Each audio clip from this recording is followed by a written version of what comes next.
एक और बलिनो, इसमें मसला क्या है। और इग्निशन के अंदर हम लोगों को पता चल जाता है कि हमारा कितना बलिनो का जो है वो तकरीबन ECU के अंदर इंजन भी कंट्रोल होता है, ट्रांसमिशन भी कंट्रोल होता है अगर ऑटोमेटिक हो। तो ये मैनुअल का है, तो इसमें यहाँ पे ठहरो एक मिनट, जो काली तार है ना, ये देखो इधर आओ, ये तो इसको लगा लो ना।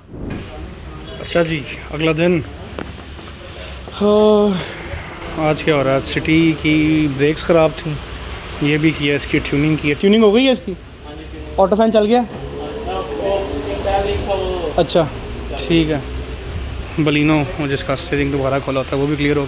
जी सर, ओके है स्टीयरिंग, ओके है। ये वो सिविक प्रोजेक्ट वाली खोलना शुरू करना है। और ये वो जो करोला मैंने कल दिखाई थी, इसका सस्पेंशन करना था हम लोगों ने, साथ पेंट का काम भी था। फ़ोन जो बीच में आ जाते हैं ना, सो पेंट का काम चल रहा है इसका, जो पार्ट्स नहीं लगाए थे, और साथ सस्पेंशन देख लो सारा खोला हुआ है वो चल रहा है। इसके अलावा अभी 2-3 गाड़ियाँ और आनी हैं, उसका इंजन अभी तक नहीं आया बलिनो का, खज्जलवारी चल रही है। यहाँ पे चल सिविक का देख लेते हैं क्या हो रहा है। और डेंटर हस्बे मामूल गायब है हमारे, उन्होंने काम करना था, इस पे नहीं कर रहे। उस पे इलेक्ट्रीशियन है, वो भी गायब है। अच्छा नहीं कर रहे हैं, काम करते हुए गए हैं। दरवाजे की डेंटिंग थी कुछ, वो होनी थी, नए दरवाजे में ना कुछ छोटे छोटे वो थे। मैंने वो जब वीडियो बनाई थी उसकी तभी बताया था कि हल्के हल्के डेंट है, लेकिन वो डेंटर निकाल लेगा, पेंट नहीं हुआ हुआ है। जी यहाँ पे ही है। मैं कहा गायब हो गए, मैं वीडियो बना लाँगे, वो गायब है क्या। अच्छा नमाज़ पढ़ रहे थे, चलो बहुत ज़रूरी है। कब तक हो जाएगा ख़त्म सारा, मतलब इसके के रियाज ये ना कहे मुझे फिर के दोबारा डेंटिंग। ठीक है, ठीक हो गया, बस कोशिश करनी चाहिए, बाकी तो सारा कुछ ओके की रिपोर्ट है। एक और बलिनो, इसमें मसला क्या है। इसमें मसला जनाब ये है कि इसका AC ऑन करते हैं तो इसके RPM करते हैं, मैं दिखाता हूँ जाके। अभी इसको छोड़ के जाने का दिल नहीं कर रहा मेरा, बट काम है, जाना पड़ेगा। बुरा हाल हुआ हुआ है, कैमरास काम नहीं कर रहे। कल रात को जब ताका मारा था उसके बाद कैमरास भी ख़राब हो गए हैं, जाके चेक करना पड़ रहा है।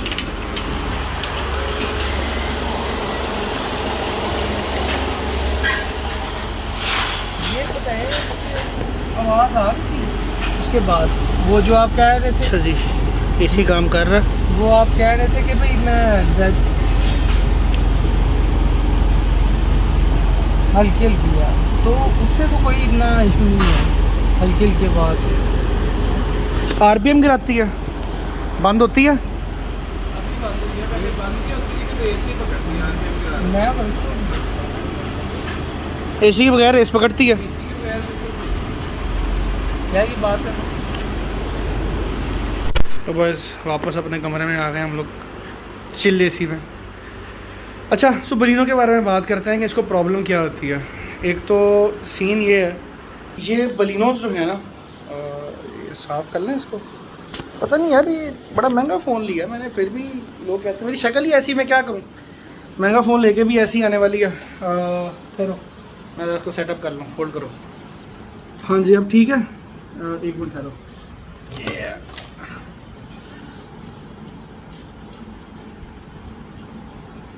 हाँ सही है। अच्छा जी, सो बलिनो में प्रॉब्लम क्या आती है। बलिनो में प्रॉब्लम ये आती है कि इसके अंदर मौजूद होती है एक अदद AC की डब्बी। बलिनो या लियाना के बारे में बात कर लेते हैं। इनका जो कंप्यूटर होता है ना, ECU, इनका ECU अलहदा होता है, यानी कि इंजन कंट्रोल यूनिट। इनका अगर ऑटोमेटिक हो आपकी गाड़ी तो TCM अलहदा होता है, ट्रांसमिशन कंट्रोल मॉड्यूल होता है बलिनो और लियाना का। यस, जबकि बाकी गाड़ियों में, करोला में, होंडा में, ये एक ही कंप्यूटर के अंदर दोनों चीज़ें होती हैं, ट्रांसमिशन कंट्रोल भी।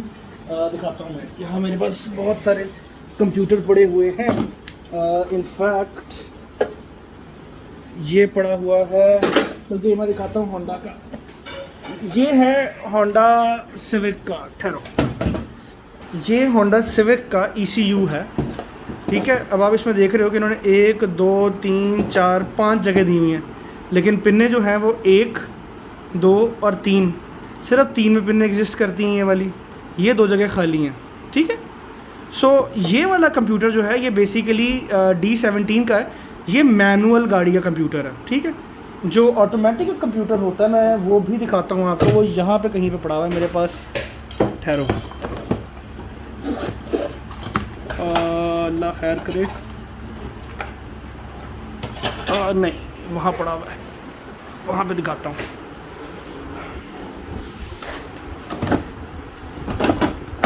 ये पड़ा हुआ है,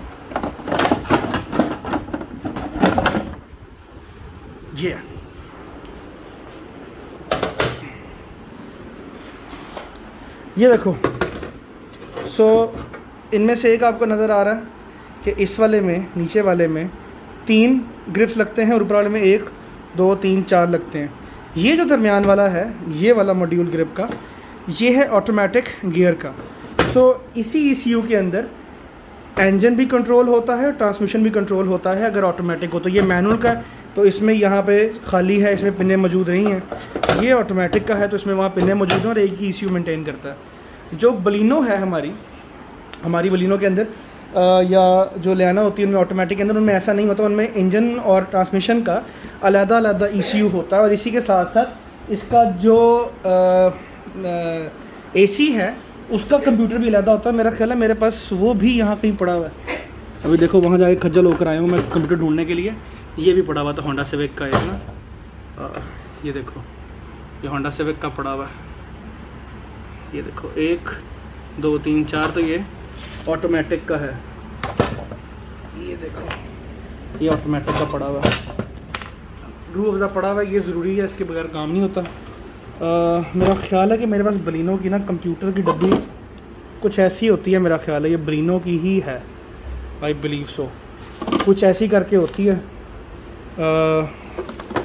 ये लियाना का कंप्यूटर पड़ा हुआ है मेरे पास, वो होंडा सिटी का पड़ा हुआ है, GM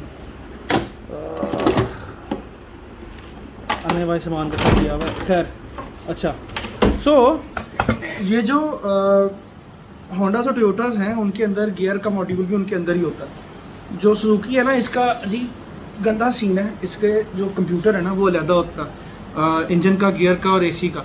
अब AC का जो कंप्यूटर होता है इनका वो बिक जाता है 4 5 6 हज़ार रुपये का। तो ये जो डीलरों के हाथ में गाड़ी आती है, ये क्या करते हैं, पहला काम ये करते हैं कि उसका इंजन का जो AC का ECU होता है वो निकाल के बेच देते हैं, पैसे बच जाते हैं। मतलब जिस बंदे ने जो है झूठ बोलने को काम करना है उसके लिए ये धोखा देना तो बड़ा आसान है।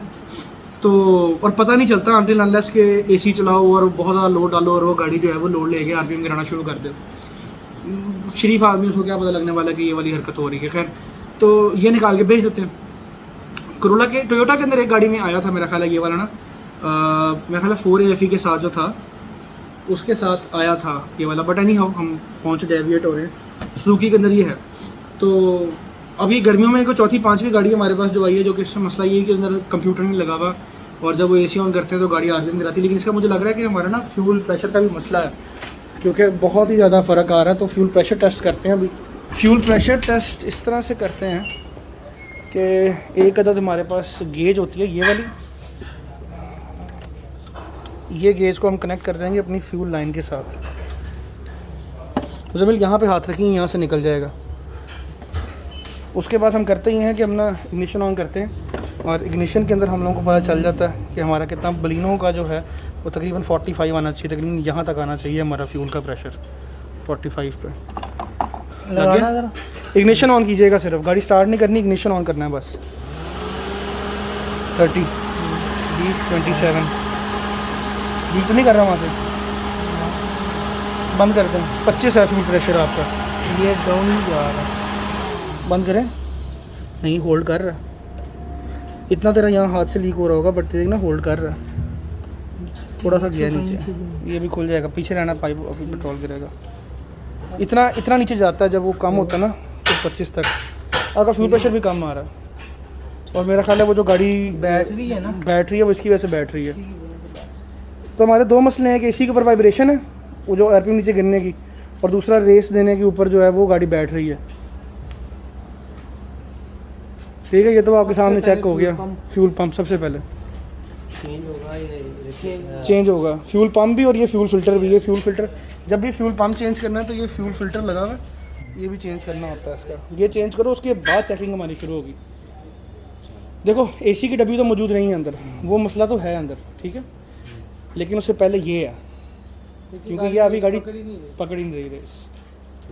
जब देखो एसी जब ऑन होता है ना, तो एसी ऑन होने पे होता ये है कि इसको आरपीएम बढ़ाने होते हैं, इसमें इसको ज़्यादा फ्यूल की ज़रूरत होती है, क्योंकि उससे कंजप्शन ज़्यादा कर रही होती है ना, इसलिए हम लोग बात करते हैं कि एसी के बगैर इतने किलोमीटर करती है लीटर में और एसी के साथ इतने करती है, क्योंकि कंजप्शन बढ़ रही होती है हमारी। 45 अगर आ रहा होगा ना पीछे से तकरीबन हमारा प्रेशर, तो ये अपना बिल्कुल सही काम करेगी। इंजेक्टरों की टाइमिंग, अभी आपकी माइलेज भी ख़राब हुई होगी वैसे, 7-8 पे आई हुई है। नहीं ये तो नहीं चेक किया हमने, लेकिन ख़राब हुई है ना। अच्छा, वो माइलेज भी इसलिए ख़राब हो रही है क्योंकि आपका फ्यूल प्रेशर क्योंकि रेगुलेट नहीं ना हो रहा पीछे से, तो वो कभी कम फेंक रही, कभी ज़्यादा फेंक रही है, इंजेक्टरों की टाइमिंग ख़राब हो रही है। पंप नीचे से चेंज होगा, टैंकी यहाँ लगा के हमें टैंकी निकालनी पड़ेगी, बाकी गाड़ियों में हाँ, क्योंकि बाकी गाड़ियों में होता ही है कि सीट उतारते हैं हम लोग और उसके ऊपर से निकल आता है, इसमें ऐसा नहीं, इसमें पूरी टैंकी उतारनी पड़ती है नीचे। हाँ, डेक पे लगाना पड़ेगा, और डेक अभी खाली ये वाला थोड़ी देर में हो जाएगा। तो इसका मुझे कोई एस्टिमेट कुछ दें सर? हमारी लेबर नॉर्मल गाड़ियों की 1500 होती है, इसकी पूरी टैंकी उतारनी होती है तो इसकी 2200 लेबर है। पंप जो है वो तकरीबन सस्ता तरीन पंप 2000 रुपये का, और अच्छा पंप जो है तकरीबन को 3000 रुपये का। इसके अलावा फ्यूल फ़िल्टर मेरा ख्याल आपका आएगा 400-500 रुपये का आएगा, ये इतना है। और जो एसी कर रहे हैं वो उसके बाद देखेंगे, उसके बाद चेक हो सकता है आपका मसला हल हो जाए इससे। एसी के मसला हो जाए। मुझे आपके सामने है ना, देखो आधा प्रेशर आ रहा है, 45 होना चाहिए। काम तो करना है हाँ, भी आपके पास इसी पर्पस के लिए। मैं I am as good as my tools आप, मैंने इसलिए आपके सामने दिखा दी कि 45 होना चाहिए था, ये नहीं है 45। काम करें मुजम्मिल सिटी का देख ले, एक बटन लगना है वो निकाल के फिर इसको लगाओ और गाड़ी का ना चेक करो। अच्छा, टैंक का सीन ये होता है अगर आपका फ्यूल पंप ख़राब क्यों होता है। अब मेरी गाड़ी का फ्यूल पंप जो है वो ख़राब हुआ है तकरीबन 15 साल के बाद। उसकी वजह ये है कि मेरी गाड़ी का फ्यूल हमेशा टैंकी फुल होती है और जब रिजर्व लगता है दोबारा फुल हो जाती है। हमारा फ्यूल पंप एक इलेक्ट्रोमैकेनिकल पार्ट है ना, यानी कि उसको बिजली आ रही है और वो मैकेनिकली काम कर रहा है, पेट्रोल आगे फेंक रहा है। इलेक्ट्रोमैकेनिकल हर चीज़ गर्म होती है। जब आप किसी चीज़ को बिजली से चलाते हैं, घर में आप मोटर चलाते हैं अपनी, इलेक्ट्रोमैकेनिकल पार्ट है, गर्म होती है। आपका जो मिल्क शेक बनाने के लिए जग इस्तेमाल करते हो, जो ग्राइंडर होता है, मिक्सर होता है, गर्म होता है, इलेक्ट्रोमैकेनिकल पार्ट है ना, मोटर है बीच में। हर चीज़ के लिए हीट ट्रांसफ़र का एक मैकेनिज़्म होता है। किसी चीज़ के लिए हवा होता है, किसी के लिए पानी होता है, इंजन के लिए पानी है, गियर के लिए उसका ऑयल है। जो फ्यूल पंप है आपका, उसके लिए हीट ट्रांसफ़र का मैकेनिज़्म क्या है? जब वो गर्म होगा तो ठंडा किस चीज़ ने करना है? पेट्रोल ने करना है, क्योंकि पेट्रोल बजाते खुद कभी पकड़ो आपने हाथ में तो वो ठंडा होता है। अगर आपका पेट्रोल कम रहेगा ना टैंक के अंदर, तो आपका पंप गर्म होता रहेगा। जब मोटर गर्म हो जाए आपकी ज़्यादा, तो क्या होता है? ख़राब हो जाती है ना, उसकी जो बोकियाँ होती हैं वो ख़राब हो जाती हैं। इसमें भी बोकियाँ ही होती हैं, इसकी बोकियाँ ख़राब हो जाती हैं और ये फ्यूल प्रेशर के साथ आगे नहीं भेज सकता। तो सबसे पहली चीज़ तो ये कि अपना फ्यूल उसमें कोशिश करें कि हाफ से ऊपर रखें टैंकी में हमेशा। एक दफ़ा की इन्वेस्टमेंट है ना, बजाय कि सिर्फ आप नीचे 1000 का डलवाएं, एक दफ़ा 4000 का डलवा के फिर हर बार 1000 का उस पर डलवा लिया करें, आधा हो या क्वार्टर कम हो। अच्छा, दूसरी चीज़, अगर मैं मोटर चला दूँ अपने पानी की और आगे से मैं टूटी बंद कर दूँ जहाँ से उसने टैंकी में भेजना था, तो क्या होगा? प्रेशर लगाएगी, वो ख़राब हो जाएगी, बोकियाँ फिर ख़राब हो जाएंगी। हमारा फ्यूल फिल्टर क्या कर रहा है? हमारा फ्यूल फिल्टर कचरा इकट्ठा कर रहा है ना अपने अंदर, लेकिन कचरा इकट्ठा कर करके जब वो चौक हो जाएगा तो क्या होगा? आगे फ्यूल पास नहीं कर पाएगा, प्रेशर नहीं जाएगा, वो जोर लगाता रहेगा वापस पंप के ऊपर। उससे क्या होगा? फिर पंप की बोकियाँ ख़राब, यानी कि फ्यूल पंप ख़राब हो जाएगा। तो फ्यूल फिल्टर आपने हर 50,000 किलो, और डिपेंडिंग अपॉन आप कहाँ रहते हैं वहाँ फ्यूल कैसा मिल रहा है। होंडा तो ये रिकमेंड करता है कि पाकिस्तान के फ्यूल के हिसाब से हर 70,000 किलोमीटर के बाद चेंज कर लिया जाए फिल्टर। टोयोटा रिकमेंड करता है 1 लाख तकरीबन, कि 1 लाख। सुजुकी ने कुछ रिकमेंड नहीं किया, ठीक है, क्योंकि इसके वर्कशॉप मैनुअल में नहीं लिखा हुआ कितने के बाद चेंज करना है। बट इसका क्योंकि फ्यूल फिल्टर बाहर ही होता है और आता भी सस्ता ही है। होंडा का है मेरा ख्याल 8,000 रुपये का, टोयोटा का है 11,000 रुपये का, इसका 500 रुपये का। तो मेरी रिकमेंडेशन ही होती है कि हर 20,000 किलोमीटर के बाद उसको चेंज कर लो फ्यूल फिल्टर को। क्या फ़र्क पड़ता है? 500 रुपये का पार्ट है, 200 रुपये मैकेनिक लेगा चेंज करने का, 2 क्लैम्प खोलने उसमें भी चेंज हो जाए, तो इसमें कोई मुश्किल बात नहीं है। तो बस ये है, ये छोटी छोटी चीज़ें इसका ध्यान रखने के लिए ना। लो बॉयज़, बलिनो लगा लिया हम लोगों ने डक पे। इसका फ्यूल पंप चेंज करते हैं अभी। सिटी जिसकी ट्यूनिंग की है, छोटे मोटे काम हैं उसके वो हो रहे हैं। करोड़ा का सस्पेंशन तकरीबन कंप्लीट होने वाला है। इसका सस्पेंशन जा चुका हुआ है।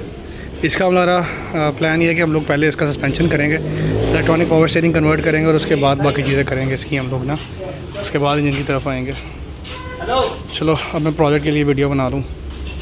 ठीक है बॉयज़, फ्यूल पंप चेंज कर दिया हमने इसका। पुराना फ्यूल पंप दिखाता हूँ आपको। पुराना फ्यूल पंप जो है वो कुछ ये था ऐसा, और साथ ही हमने इसका फ्यूल फ़िल्टर भी चेंज कर दिया। ये ज़रूरी है चेंज करना।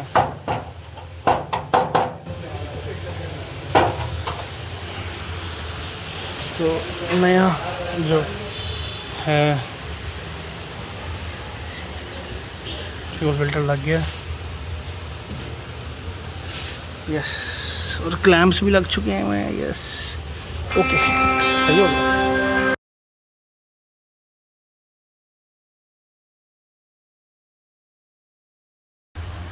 करो, लगा था अभी वो सही हुआ था, रुक गया बीच में।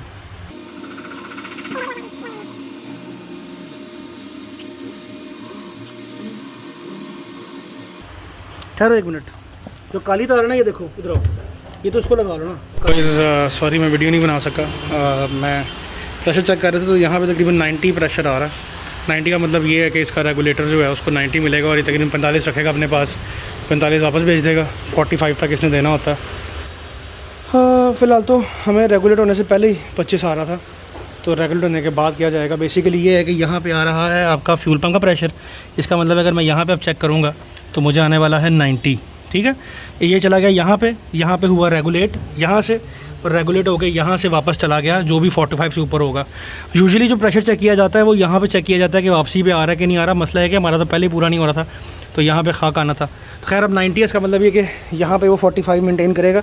और फिर ये जो आपका प्रेशर रेगुलेटर है, ये जो लगा हुआ है छोटा सा, ये प्रेशर रेगुलेटर यहाँ से 45 PSI इंजन को देने के बाद, इंजेक्टर को देने के बाद बाकी सारा वापस भेज देगा। तो अब अपना बेहतरीन काम कर रहा है। पहले तो पूरा प्रेशर ही 25 आ रहा था, जो कि अब 90 आ रहा है। तो बस अब इसकी फ़िटिंग करते हैं जनाब। इतने सुकून से इसलिए बैठे हुए हैं, इनका मसला हल हो गया। मसला हल कैसे हुआ सर? आई टैंक का मसला था, फ्यूल पंप का मसला था। फ्यूल पंप चेंज किया और उसका फिल्टर चेंज किया है। हाँ, हमारा मसला था क्या, ज़रा पहले आवाम को ये बता दें। हमारा जो आरपीएम थे वो डाउन हो जाते थे एसी ऑन करने पे। और आप क्या करते करते रहे हैं इससे पहले? पहले बताएं कि आए कहाँ से हैं आप आए कहाँ से, पहले ये बताएं। मैं मुल्तान से। ये मुल्तान से मसला हल कराने आए हैं? अच्छा जी। तो आपको लग रहा था कि एसी का इशू है? हाँ, हमें एसी का इशू लग रहा था कि एसी के रिले वगैरह का कोई मसला होगा, तो उसके से जो है ना आरपीएम डाउन कर रहा है। मैं हमने इसका चेंज किया था। किसी ने इससे पहले फ्यूल पंप चेक करने की कोशिश की है? किसी में नहीं की। हाँ, बस घुमाते रहे हैं, कहते हैं कि यार इसका उनके जो वो सेंसर वगैरह उन पे इशू कहते थे, ये प्रॉब्लम है, ये प्रॉब्लम चेंज करते थे, लेकिन हमारा लो बॉयज़, सो मसला हल हो गया। और मसला हल इस तरह से हुआ है क्योंकि हमारे पास एक छोटी सी डिवाइस है जिसे हम फ्यूल प्रेशर टेस्टर कहते हैं। हमारे पास अगर कोई आता है वो ये कहता है कि मेरा इंजन जो है वो पावर नहीं दे रहा, वो फके मार रहा है, हम ये लगाते हैं पहले। अगर हमारा फ्यूल प्रेशर ठीक हो तो फिर हम उसको कंप्रेशन और टेस्टर लगाते हैं और देखते हैं कि इंजन ठीक है अभी कि नहीं। इनकी किस्मत अच्छी थी, इनका इंजन ठीक था, इनका सिर्फ फ्यूल पंप ख़राब था। वो टोटल मेरा ख्याल है कोई कितने का आया, 1800 रुपये का पंप आया, 550 रुपये का फ़िल्टर आया, वो लग गया और अब गाड़ी ठीक हो गई है। ये वीडियोस बनाने का मकसद ये है कि कल को अगर लेट्स से आपको इस तरह का इशू आता है और ताको मुल्तान से लौटाने की जरूरत ना पड़े, मुल्तान में मैकेनिक से कह दो कि यार ये चेक कर लें। क्योंकि अगर आपके पास वो डिवाइस नहीं है तो आप ये भी कर सकते हो कि अपना जो अंगूठा है वो उस पाइप के आगे रख के देख सकते हो कि क्या आपका अंगूठा वहाँ पे ठहर रहा है या इतना प्रेशर है। इतना प्रेशर होना चाहिए कि आपका अंगूठा पाइप पे ना ठहर सके, वो पेट्रोल कहीं ना कहीं से लीक हो। अगर इतना प्रेशर है इसका मतलब है कि आपका जो फ्यूल पंप है वो ठीक है, अदरवाइज़ नहीं है। और ये कोई टेस्टर महंगा नहीं है कि जो मैंने लिया, ये मैंने 1500 रुपये का लिया था, तो कोई महंगी चीज़ नहीं है, बट लोग नहीं इन्वेस्ट करते हैं चीज़ों के ऊपर। अब खजल खुआरी से बच जाते हो एज अ कस्टमर। और ये व्लॉग्स का मेरे ख्याल में मकसद भी यही होने वाला कि आप लोगों को इस तरह के इशू से मैं बताता रहूँगा।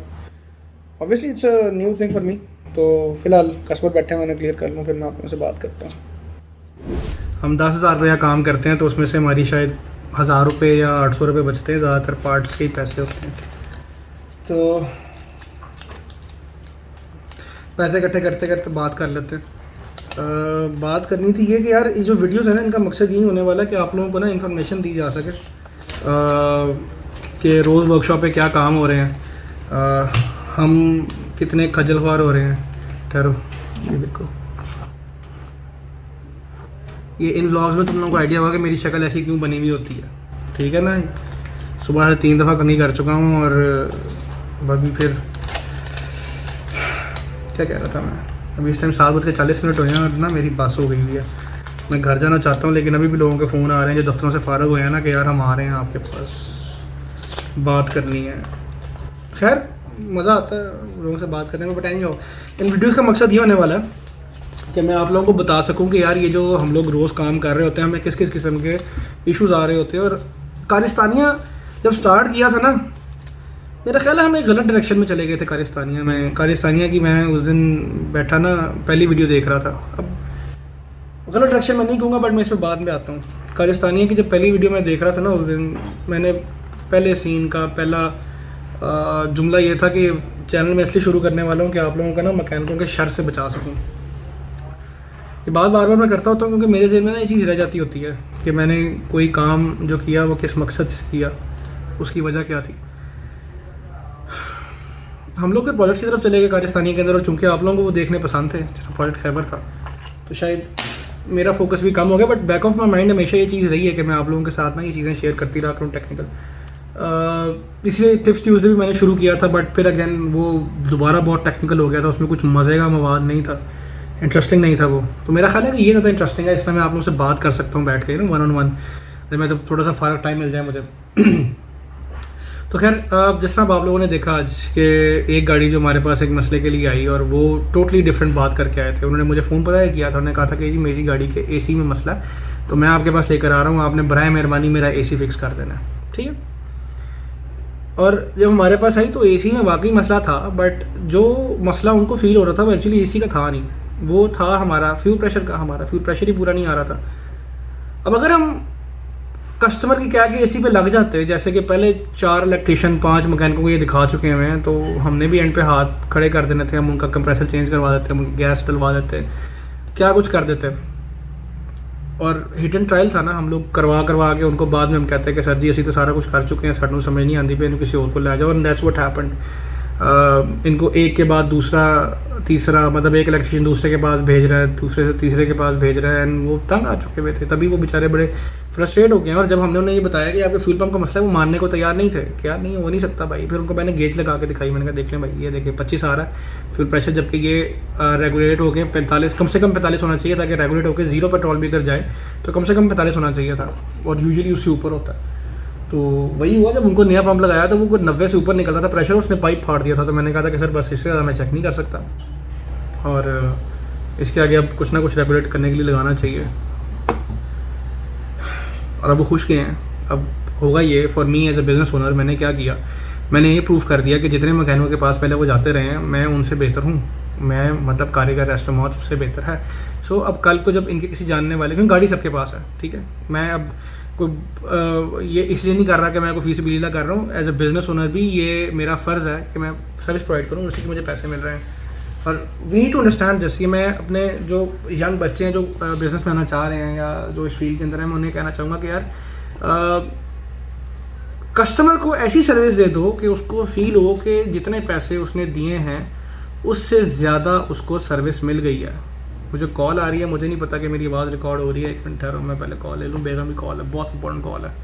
अरे वॉइस अच्छा, सो मैं क्या बात कर रहा था। यस, अगर आप बिज़नेस में हो, कस्टमर को ऐसी सर्विस दे दो कि उसको फील हो कि जो पैसे उसने पे किए हैं उससे कहीं ज़्यादा की उसको सर्विस मिल गई है। इससे होगा क्या, इससे आपका अपना फ़ायदा है। फ़ायदा ये है कि देखो, मैंने बिज़नेस जो है ना मैंने किया हुआ है, मैंने एक स्टार्टअप रन किया हुआ है। हम लोग जब बिज़नेस पढ़ते थे ना, उसमें एक हिस्सा ये भी था कि बिज़नेस कैसे चलाना है ना, उसकी बेसिक चीज़ें, मार्केटिंग आ जाती है। हम एक चीज़ पढ़ते थे, cost of acquisition of a customer, CAC। मतलब ये कि मैंने एक कारोबार खोला, अब मैंने फेसबुक पे ऐड चलाया कि यार फलाना ढमकाना कारीगर रेस्टोरेंट बेहतरीन वर्कशॉप, फेसबुक पे मैंने ऐड चला दिया और मैंने ये कहा कि यार हमारे पास आओ, और मैंने उस पर 15,000 रुपये का बजट लगा दिया। और उसके बाद उस 15,000 के बजट से एग्जांपल दे रहा हूँ कि 15 कस्टमर्स आ गए मेरे पास काम करवाने के लिए। मेरी एक्विजिशन कॉस्ट, मतलब एक बंदे को वर्कशॉप पे लाने की और उसका काम करने की जो मेरी एक बंदे की कॉस्ट ऑफ एक्विजिशन है वो क्या हो गई, 15,000 और 15 लोग 1,000 रुपया।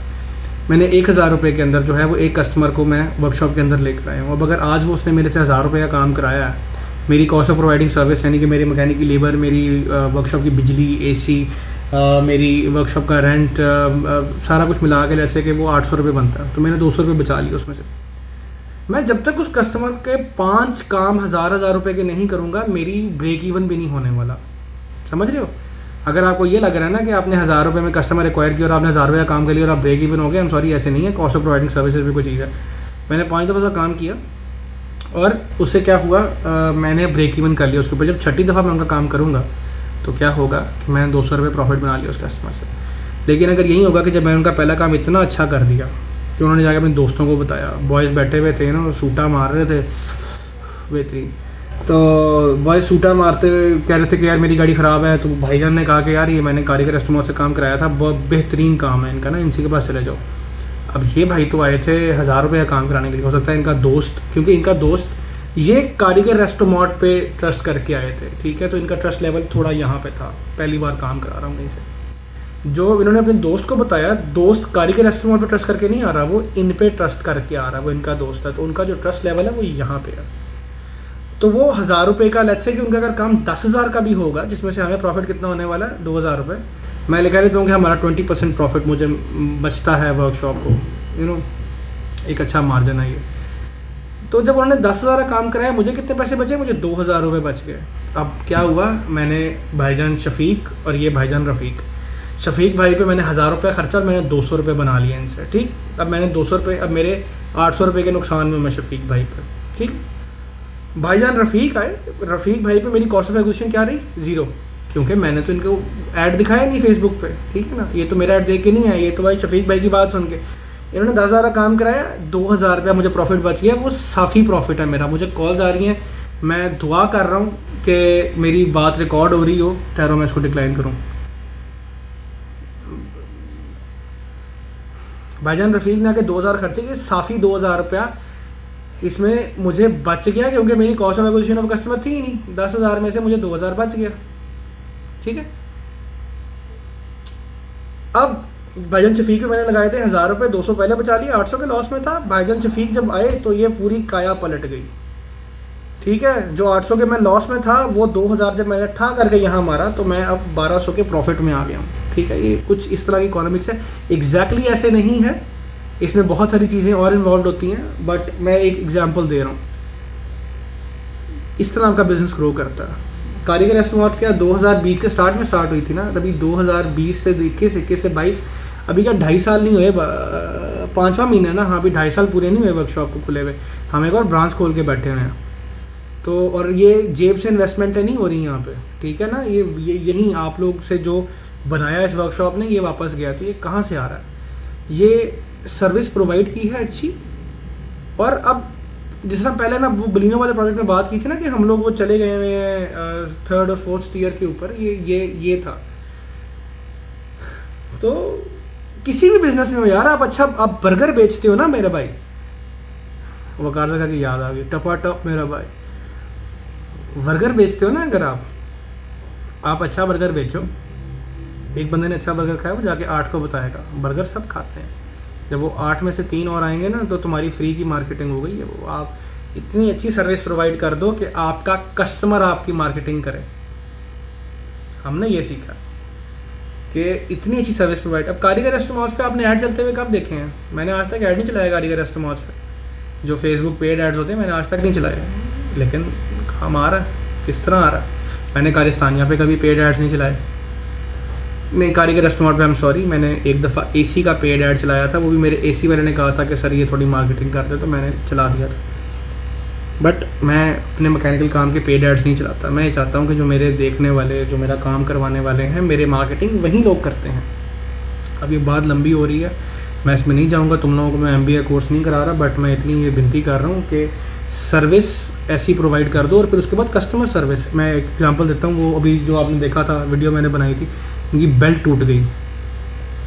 वीडियो में एक भाई, आपने शायद पता नहीं उसकी वीडियो बनी थी कि नहीं, कल उनकी बेल्ट डाली थी, अब वो बेल्ट अच्छी क्वालिटी की नहीं थी, प्रॉब्लम ये था। और दूसरा ये था कि उनकी पुली जो है वो बिल्कुल शार्प हुई हुई थी, जो कि हमसे मिस हो गया। हम अगर पहले पकड़ लेते तो शायद ये ना होता।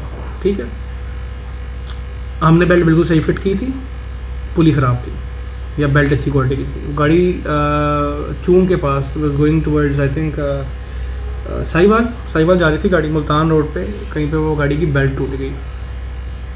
मैंने अपना मैकेनिक यहाँ से उधर भेज दिया। मैंने कहा भाई देख, बात सीधी सी है कि हमने बेल्ट डाली है, इवन दो कि गलती हमारी ना भी हो, जाके सही कर। मेरा मैकेनिक वहाँ गया, जाके उसने बेल्ट चढ़ाई, गाड़ी ले आया वापस। आके हमने चेक किया तो पता लगा कि जनाब इसकी पुली ख़राब थी। और कल रात के वक्त हमने कोई 10 साढ़े 10 बजे वो डाली थी। मेरा ख्याल है कोई इसी वीडियो के अंदर ही शायद, अगर आपने इसी वीडियो के स्टार्ट में शायद आप देख रहे हो, अगर मैं वीडियो बना रहा था बलिनो की, तो पीछे आपको मेहरान एक नज़र आ रही होगी जिस पे काम कर रहे थे। रात का वक्त था और जिस जगह पे वो काम कर रहे थे वहाँ लाइट नहीं थी, और ये गलती हमारी है, वहाँ पे लाइट होनी चाहिए थी। और पुली नहीं नज़र आई कि वो पुली कटी हुई है। तो वो गया, वो जाके गाड़ी करके आया सही, और उसने आके पूरा उसका सारा काम किया। अब इससे क्या हुआ, अब वो कस्टमर हमें कंपेयर करेगा अपने पुराने मैकेनिक से। वो कहेगा यार अगर पुराने मैकेनिक, तो मेरी गाड़ी लाहौर में ख़राब होती थी, पुराना मैकेनिक कहता यार पास किसी मैकेनिक को दिखा लो, ये कर लो वो कर लो। ये लोग तो उठ के आ गए हैं। मैं कॉल से तंग आ गया हूँ, इस टाइम कॉल ना करो, इस टाइम हार्ट टू हार्ट हो रही है भाई। ओए मेरा फ़ोन छिड़ गया जी, और भाई नहीं उठाना फ़ोन, नहीं उठाना मैंने फ़ोन। कस्टमर के नंबर मैंने सेव किए होते हैं, कस्टमर नहीं है, समवन न्यू कॉलिंग, मैं बाद में बात कर लूँगा। सर्विस ऐसी प्रोवाइड कर दो कि कस्टमर को लगे जितने पैसे मैंने पे किए उससे मैंने कहीं ज़्यादा की सर्विस मुझे मिल गई है। बस आज का लेसन यही है। और यार ओके अल्लाह हाफिज़, मैं जा रहा हूँ, मैं इसका फ़ोन उठा रहा हूँ भाई का, कुछ जल्दी आ। ब्लॉग ख़त्म है, अल्लाह हाफिज़, अपना ध्यान रखो, इन लोग सारे को टेक केयर, अल्लाह हाफिज़। नज़र लगाओ, मैं जाके अंदर एपिसोड ख़त्म कर रहा हूँ। उनका मुझे फ़ोन आया कि गाड़ी फिर पक पक करना शुरू हो गई है। तो पहले पंप में प्रेशर नहीं था, तो इसलिए सब कुछ ठीक चल रहा था। अब पंप का प्रेशर बढ़ा, उसने टैंकी के अंदर वाला पाइप फाड़ दिया अपना, तो दोबारा खोल के हमने दोबारा फिट कर दिया। ये कल्प्रिट दिखाता हूँ आपको मैं, एक छोटा सा पड़ा हुआ है, और ये पाइप अगर आपको नज़र आए तो ये कुछ यहाँ से ये फट गया था पाइप, ये यहाँ से ये क्रैक नज़र आ रहा है हल्का सा, यहाँ से पाइप लीक हो गया, फिर जलील हुए, फिर हमने टैंकी खोली।